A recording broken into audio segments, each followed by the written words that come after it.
Hard.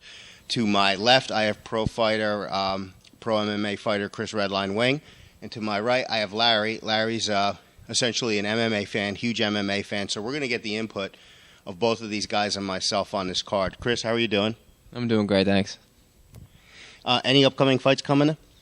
I was supposed to actually fight the day before Thanksgiving, but due to some injuries, I'm taking a little time off, so nothing upcoming. Okay, and Larry, how are you? I'm doing well, thanks. All right, I just want to tell you guys this segment is sponsored by Sports Goombas, sportsgoombas.com, and Wings Martial Arts Academy, wingsmartialarts.com. For the sake of the kids that are watching out there, I'm going to call this a who gives a crap fight. It's Tito Ortiz versus Matt Hamill. Me personally, I always get pissed every run up to a fight. They didn't do it on this one, but it's a healthy Tito can do this, a healthy Tito can do that, and as soon as he loses the fight, he starts complaining in the cage how injured he was, how he couldn't put a training camp in, blah blah blah blah blah blah. I think Matt Hamill's going to run a train on Tito. He's going to take him down and he's going to ground and pound him out. I don't see this fight going past the second round. Larry? For once, I'm going to agree with you. I definitely think that Matt's going to win this one. I don't think Tito has the wrestling ability that, at least now, that let's just say the Tito now, the days. If this was years ago, I'd probably throw it on Tito. But right now, I'm going to have to go with Matt. He's stronger. He wants it more. And he's got the wrestling to combat Tito. So I'm going to give it to Matt, definitely.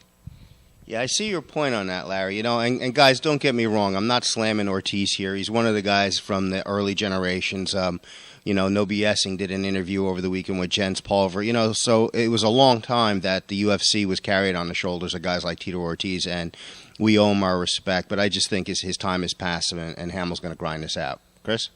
I find this to be an interesting matchup since Hamill was on Ortiz's team on The Ultimate Fighter, so I find it pretty interesting. Yeah, I really don't care who wins. I think Tito hasn't really evolved since his better days. He keeps doing the same thing over and over again. So I guess I'll agree with you guys. Hamill by I don't really care. All right, so we have a Hamill by I don't care. I have a Hamill by stoppage second round, and Larry's got stoppage. Yeah, I'm going to have to say definitely. I'll stick with my Hamill. Actually, in reality, I really don't want Hamill to win because I am an Ortiz fan. I think he's a great guy. I think he's a great coach. He gets a little bad rap, kind of does it to himself sometimes. But, Hamill, I could take him or leave him anyway. So, but you guys want the real fight, so here we go. So Hamill's going to definitely take him. And I'm going to probably say, let's say in the second round on this one. I think he's going to make the first. Okay, we'll see. Now, the next fight, we're moving up the card here.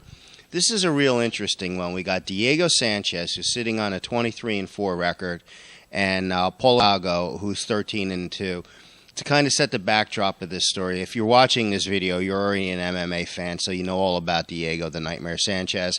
Paulo Thiago, he's a tough guy. He's one of the, I think in Portuguese, it's the BOPA, B-O-P-P-A squad. They're a high-end, like a SWAT team. They actually go into the Brazilian favelas, what we would consider like a slum.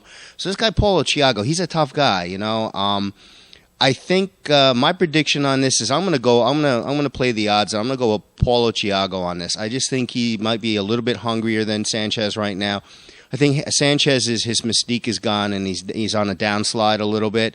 I think Sanchez's skill set is better than Thiago, I think. But I'm going to go with a decision, Paulo Thiago on this one. Larry, how do you have it? I'm going the opposite. Finally, you messed up. Sanchez is going to take it. I think it's going to take all 3 rounds. It's going to be a decision, but in the end, Sanchez is going to just pull it out just a little bit. It's going to be pretty close. All right, Chris, what do you have in this? This one, again, I'm not that big of a fan of either fighter. Diego's coming off of a loss. I think Paulo Thiago is as well. So this is a pretty big, important fight for both of them. I do believe they're both coming off losses. Again, I'm not really going to make a prediction. I don't care either way. Okay, so we have I don't care by Redline, and we got a decision. Larry over here for Sanchez. Sanchez. Yeah. It's going to be a tough fight.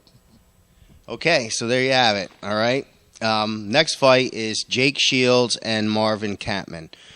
All right, the backstory to this is Jake Shields was a huge star in Strikeforce, and I was reading this month's issue of Fight Magazine. If I'm not mistaken, Shields hasn't lost in something crazy like 2 years. I don't have the hard research in front of me. I'm going to go out on a limb and say he's something crazy, like he's won 14 fights or 8 fights in a row or something like that.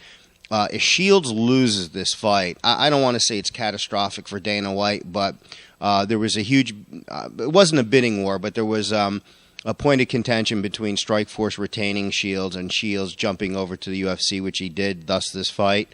I'm going to play it safe. I'm going to go with Jake Shields probably by KO on this fight. How do you see it, Larry? Yeah, I'm going to go with Shields as well. I think overall he's a better fighter, and I think that's what's going to carry him through. I'm not going to call it either way because I really don't know them that well yet to predict any kind of official outcome, but I'll just say he'll win. How's that? Okay, so we had how'd you have this, Chris? I didn't say anything yet. I actually do care about this fight, so I think Shields is going to destroy Catman. I really do. Catman's got a lot of submission victories, and Jake Shields just destroys everyone on the ground. His last fight was with Dan Henderson, and for the most part, he pretty much embarrassed Henderson, and Henderson's no scrub at all. A while ago, I used to think Shields' wrestling wasn't that good. He was winning because of his submissions, but his wrestling wasn't that great. And then I saw him with Henderson, and his wrestling actually looked really, really good. So the two, his wrestling and his jiu-jitsu, together go real well. And then you look at it on paper, Shields fought Paul Daly and pretty much easily submitted him. And then on the other hand, Daly pretty much beat the hell out of Catman via TKO. So on paper, Shields, he's got a win over someone Catman already lost to. So I'm going to go with Shields submission first, second round maybe. So. All right, so we got Larry with Shields, right? Yep. We got Redline with Shields, and me with Shields. So maybe you bet on that one. All three of us are going for Shields. All right, the main event, the really hyped and ballyhooed main event between Brock Lesnar and Cain Velasquez. All right, here's what's interesting about this fight is Lesnar is the dominating, reigning UFC heavyweight champion at 5-1. And Velasquez is 8-0. He's undefeated. And there's been a lot of hype surrounding this fight. And when I bring the mic back to myself, I'll talk about it. But I wanted to get Larry's input on the main event. Well, this one actually kills me because you know how I feel about Brock. But I think he's going to win this one. I just can't see, he in the last few fights, he's been improving. He's a lot faster now. We already know he's a massive guy. I don't think he's going to be able to be quick enough to get around Brock. So, and that's the only way to beat him is by speed. And I don't think he has the speed right now, unless some miracle happens. I think Brock's definitely going to take him out, and it's going to be in the first, for sure. Okay, my thoughts on this, every day I kind of vacillate back and forth. One day I'm for Lesnar, one day for Velasquez.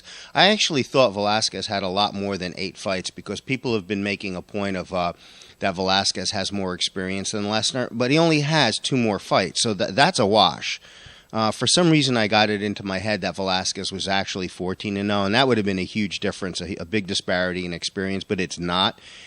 And one thing that the UFC is always great on is getting me to buy their pay-per-views, even their bad ones, because their all-access shows are really good. And one of the things that I noticed about Lesnar is if you looked at him from the WWE days when he was all jacked up, he was absolutely a man-mountain. And when he got to the UFC, he was still a big guy, but he didn't look like he was chiseled out of stone. On that all-access, he looked leaner. He looked more athletic. I really think they're bringing him down in weight. I heard that he already made the weight of 265. The only thing that concerns me with Lesnar is that Shane Carwin had him in boatloads of trouble, and I think if it hadn't have been a championship fight, they probably would have stopped it. Lesnar weathered the storm because Carwin gassed out. So that kind of concerns me, but you know what? I'm gonna finally make a decision, and I'm gonna go with Lesnar on this one as well, just because there's not that big of a disparity in experience as I originally thought. So with Larry, I'm gonna go with Lesnar as well. Chris? Yeah, I'm gonna agree with both you guys. Say Lesnar. I just want him to win. I really like Brock Lesnar. Sorry, Larry. Yeah, Shane Carwin was beating the hell out of him. He weathered the storm, came back, and actually submitted him, which I found pretty impressive with an arm trial. I think Shane Carwin's a better fighter than Velasquez is, so I think he'll be able to beat him in that aspect. I have some interesting stats though on Velasquez. I think I found that out of his last 5 fights, he outstruck. He landed like 461 strikes compared to being hit with only about 61. So that's a pretty outstanding statistic right there. So the striking is definitely going to go to Velasquez. But I think Lesnar will be able to grind it out, take him down, just use his power and his strength, and get another victory. Great. Larry, do you have anything you want to add in the close? No, it looks like we're pretty all on the same page here with the fights. We only have the one fight that we're disagreeing with, so I guess that's the one. We'll see. Who buys the beer? Who buys the beer? All right. Chris? Yeah, actually, one more statistic that's pretty interesting. Velasquez, out of his 8 fights, he's never lost a single round of MMA ever. And he's had some decisions and 1, 2 round fights, and he's never lost a round. So if I think that if it makes it out of the first round and Lesnar could beat him in the first round, I think that's gonna play a lot of mind games with Velasquez, and I don't know really how well he's gonna deal with that. He's used to winning every single round, so to be on the shit end of the stick. Let's see how he deals with that, if that even occurs. All right, so there you have it from an MMA fan, a pro MMA fighter, and me. I'm Jim from NoBSing.us. Goodbye and good luck. Thanks, guys.